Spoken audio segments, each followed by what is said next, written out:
What's up, guys? Paul K here with SB Warriors, and today I'm going to talk about mindset. So, I was waiting for some work done in my car, and I was like, you know what? I'm just going to do a Facebook Live.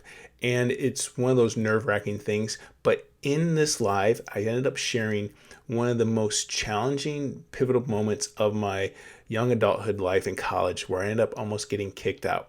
So, check it out and stay tuned. There is a little bit of feedback because I'm walking around the mall, which is a whole other experience, which I do want to talk about later. But check it out, and I'll talk to you guys later. I'm getting some work done in my car, so I figured I'd come to the mall and get some stuff done. I was like, why not go live and come talk to you guys? So hopefully you guys can hear okay, the reception's okay. But basically, the reason why I'm doing this is because I want to talk about mindset. And the reason why I started this group is to talk about mindset of business owners. And for myself, mindset is a huge thing has impacted me in achieving certain results. So it's people staring. How you doing? So when you talk about your business and having the right attitude for it, let's get around this guy here. It makes a huge difference because reason why Paul, you mentioned something about failing, and reason why I talked about failing is because I have failed. I have come into obstacles, challenges, and this side it looks so awkward, and I've overcome them only through pushing forward. So yes, it was maybe a moment in time that I wasn't doing as well as I wanted to, but I pushed forward in order to achieve those results that I wanted. And I'll give you a great example. Let me get out of here where it's not so loud. Sorry about this, guys. Appreciate you sticking out.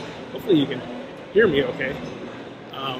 So a perfect example would be when I was about to get kicked out of school. And so we go to school and, it's like you're told that's what you're supposed to do, is you're supposed to go to school. But people don't tell you is like, hey, what you major in does make a difference. And what you studied before you got to college makes a difference. And how much prep time you've had with things makes a difference. And so I had to learn that all these other kids were way in front of me in school. They were like literally kicking my you-know-what. And I was struggling. I was sitting in class and just be frustrated. And you're talking to a guy that had a 3.5 in high school. So, here, I'm going to sit down here. It's not too loud. So if I had a 3.5 in high school, I wasn't like a dum-dum. So I could do the work. I could memorize work, but I couldn't critically think. And so one of the big things is like I could learn how to critically think in college through my failure. I remember when I opened up that letter, and we had these mailboxes in college where you either get bills or you're getting junk mail.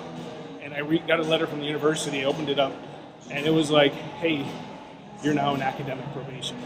And I was just like, I felt so sick to my stomach when I found that out. I was like, how can I be on probation for school? And I had really, really pushed for this science major. And, a lot of people go through this. I think anybody who's been in the sciences, you're taking hard classes. You're not just writing, you're not just reading, you're taking hard classes. And not to take anything away from those classes, I do a lot of reading and writing, but I had to study concepts that I never understood and I've never been exposed to. And so what I had to learn to do is to take some of the tenacity and some of the failures I learned from my sports background and apply it to the scholastic background. So I remember when I was taking my chemistry test for the second time, I started to evolve and understand, like, if I can relate something to something else, I could understand it better. But if I just read a concept and just read it in the plain text, it made no sense to me. But if I could relate it to something like, say, food, how food is processed, or some sort of chemical treatment for a process, or look at the bottle and anything, I was like, oh wow, this makes more sense. And so the reason why I'm talking about this is because through failure, you can have success by learning and tweaking from those failures. So when I had that letter, I was so embarrassed, I was mortified, I couldn't tell any of my friends. I was beside myself. And I was like, I didn't know what to do because I didn't want to get kicked out of school. And I'm from Illinois, and we literally flew out all the way from to California to where I started doing this. And it was probably one of the hardest things I've ever done. And what I ended up doing, though, is actually graduating with the intended major. I took those two classes, through that mindset and that shift of understanding failure is okay, but you have to tweak and adapt. If you're not willing to tweak and adapt, and the same thing's true for your advertising campaigns, you look at it and you're going, okay, it's not working, but okay, what do I have to do to get it? You have to tweak and adapt, and then you get a system. And so that's what I realize is by pushing forward through my failures, through my mistakes, through my errors, whatever you want to call it, it doesn't matter. But if you stay in that place of where you're not willing to grow and learn something new, you'll never push forward. And so one of the things I want to encourage you guys as you are going to increase your business, increase your, whether it's your ad traffic, whether it's your particular offers, that you be willing to tweak, you be willing to put stuff out there and see what the market reflects. Because there's a client that I have, and he's like, hey, I'm not getting any leads. And I'm like, well, let's take a look at the data. And so we looked at it, and I was like, well, this offer isn't that good. And so it's like, maybe we need to tweak it, maybe we need to change it.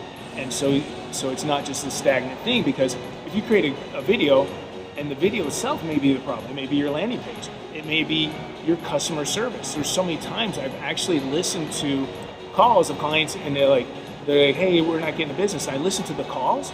I'm like, well, your customer service is seriously lacking. Have you listened to this call? And I forward them the call. I'm like, you have a customer service issue, because I notice the calls are coming in, but now you have this opportunity to capture somebody's information and capture somebody who comes into your doors like once.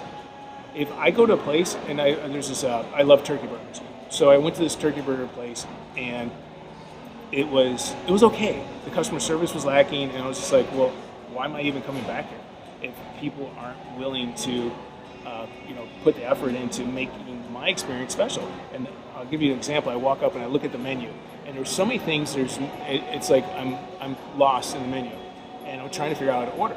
Well, let me get out of here. Everyone's staring at me as I walk by. I'm looking at the menu, and I'm like, you know what? If I can't figure out how to order and nobody's approaching me and asking me anything, I'm like, what is the average person? Because I'm like, hey, you guys are just assuming I'm going to know everything. So instead of saying, hey, sir, how can I help you? They were like, are you ready to order? And I was just like, clearly I'm not ready to order. Clearly I asked, I'm like, I need help. And then on top of that, I'm asking questions because I have certain dietary restrictions where I can't eat milk. And I'm like, well, is there milk in this? And they completely botched my order. Terrible experience. And I'll never go back there again because they failed to understand what I was going through to relate it to themselves and their new customer going through. Because they're like, hey, you're like any other person who's coming in. They're busy, boom, boom, boom.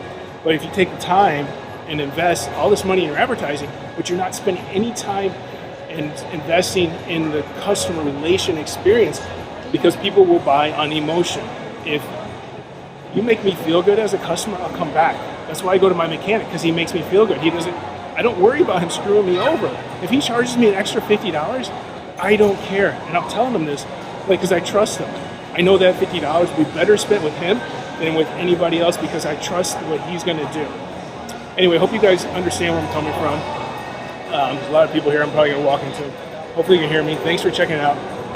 I'm going to be putting together a free book, and if you guys want to get that, go ahead and check out the link, sbwarriors.com, and the link right here below, or I'll put a link in the feed, and you guys can check it out.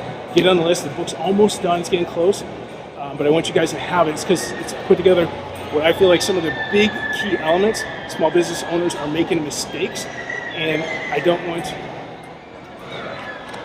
you guys to make the mistakes that I've made, that I've seen other clients make, because there is a system, and it's if you follow a system, there's a way for you to actually get success. Anyway, talk to you guys next time. Thanks for checking out, and we'll see you later. Bye.